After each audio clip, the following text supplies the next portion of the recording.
Assalamualaikum warahmatullahi wabarakatuh. Perkenalkan, nama saya Alvin Putra, kelas 1A D3 Teknik Listrik dengan nomor BP 2001031026. Baiklah, saya akan menjelaskan soal-soal tugas 7 tentang faktor daya. Sebelum saya membahas tugas, saya akan menjelaskan sedikit tentang faktor daya.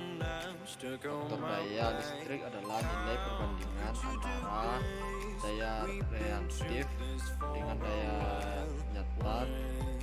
Rentang nilainya berkisar antara 0 hingga 1. Faktor daya listrik dinyatakan dalam volt. Faktor daya berguna untuk mengetahui tingkat efisiensi elektrik dalam listrik dari nilai daya yang tidak terpakai dan terbuang sia-sia selama aktivitas bekerja. Maka faktor daya harus diperbaiki. Bila daya nyata tinggi yang tergabung dengan faktor daya rendah tidak dikurangi, maka seluruh jaringan listrik dari perusahaan di pabrik harus mampu mengeluarkan beban lebih besar daripada yang diperlukan. Untuk alasan ini, otoritas penyedia listrik menentukan ketentuan tagihan yang berhubungan dengan besarnya operasi faktor daya pada biaya sosial dan listrik. Selain meningkatkan tagihan listrik, instalasi faktor daya rendah dan menyebabkan kenaikan suhu operasi, rugi tegangan energi dan efisiensi penggunaan energi listrik menjadi turun. Apabila kapasitor daya ditambahkan ke sebuah jaringan memiliki harmonik, maka level harmonik harus dianalisa terlebih dahulu agar dapat diambil tindakan yang tepat. Ada 3 situasi yang diinginkan. Bermacam-macam efek harmonik di sistem yang berbeda-beda menyebabkan kesulitan untuk memprediksi apabila situasi berbahaya akan terjadi evolusi kritis. Harus dilakukan untuk memperkirakan risiko yang bakal terjadi dan memiliki petunjuk yang baik dan tidak di sini ada rumus PSC lebih besar faktor normal R untuk lebih kecil R kecil besar lebih kecil dari itu dibahas dengan dari isolasi lebih RSC 120 lebih kecil dari 120 juga dengan reaktor yang mana R sama dengan jumlah aritmetik nominal KPA nilai nominal reaktor per nilai reduksi. Misal 100 KPA transformer 4,75% reduksi, maka PSC sama dengan 1000 kali 1000 per 21.025 KPA. Daya hubung singkat yaitu 0,0475. Baiklah, saya akan menjelaskan soal nomor 1. Buktikanlah bahwa faktor daya yang jelek menyebabkan rugi jaringan bertambah besar. Faktor daya jelek terjadi bila cos lebih kecil 0,93. Bila cos semakin kecil, maka S semakin besar. Dengan demikian, KHA pengantar yang dibutuhkan juga semakin besar. Beban tagihan rekening listrik yang semakin besar karena rekening listrik dihitung per PAH.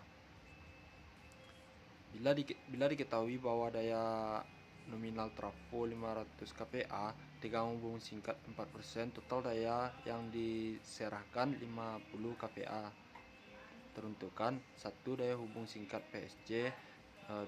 Tentukan golongan kapasitor apa standar terisolasi lebih atau dengan reaktor anti harmonik. Itu jawabannya PSC sama dengan 500.000 per 0,04 sama dengan 12.500 kPa. B. SCC per 240 sama dengan 12.500 per 240 sama dengan 52 kPa. Bila daya yang diserahkan adalah 50 kPa, maka nilai ini lebih kecil dari nilai rasio SCC per 240. Dengan demikian digunakan solusi ke-1 yaitu kapasitor normal.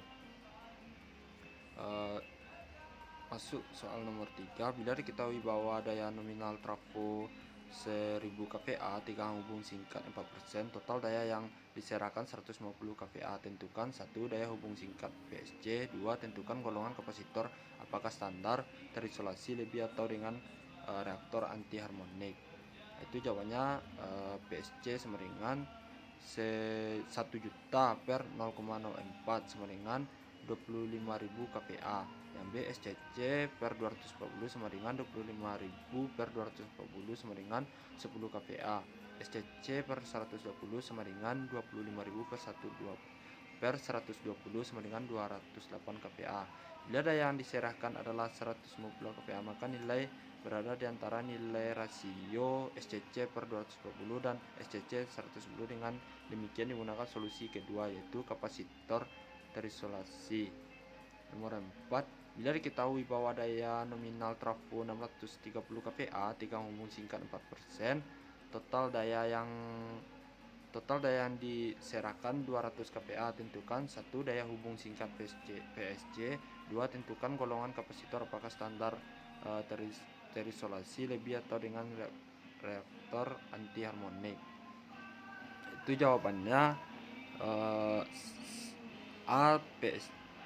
APSC sama dengan 630.000 per 0,04 sama dengan 15.750 kPa. SCC per 240 sama dengan 15.750 100 per 120 sama dengan 131 kPa. Bila daya yang diserahkan adalah 200 kPa, maka nilai lebih besar dari nilai SCC 110. Dengan demikian digunakan solusi ketiga, yaitu kapasitor dengan reaktor inti harmonik. Selanjutnya soal nomor 5. Bila diketahui kapasitor VAR plus dengan spesifikasi 50 kVA, 440 volt per 50 Hz, dapatkah kapasitor tersebut dipasang ke jaringan yang membutuhkan 50 kPa dengan tegangan nominal 400 volt per 50 Hz. Mengapa demikian? Dapat karena 50 kPa menunjukkan tegangan isolasi kapasitor, asalkan tegangan nominal jaringan adalah 400 volt. Konveksinya semakin tinggi dengan isolasi kapasitor yang dipasang, maka dari segi ekonomi harga kapasitor semakin mahal. Dengan demikian apabila tegangan nominal jaringan adalah 400 volt, maka harus dipilih tegangan isolasi kapasitor 400 volt juga. Sekian hasil video presentasi saya. Terima kasih. Saya ucapkan assalamualaikum warahmatullahi wabarakatuh.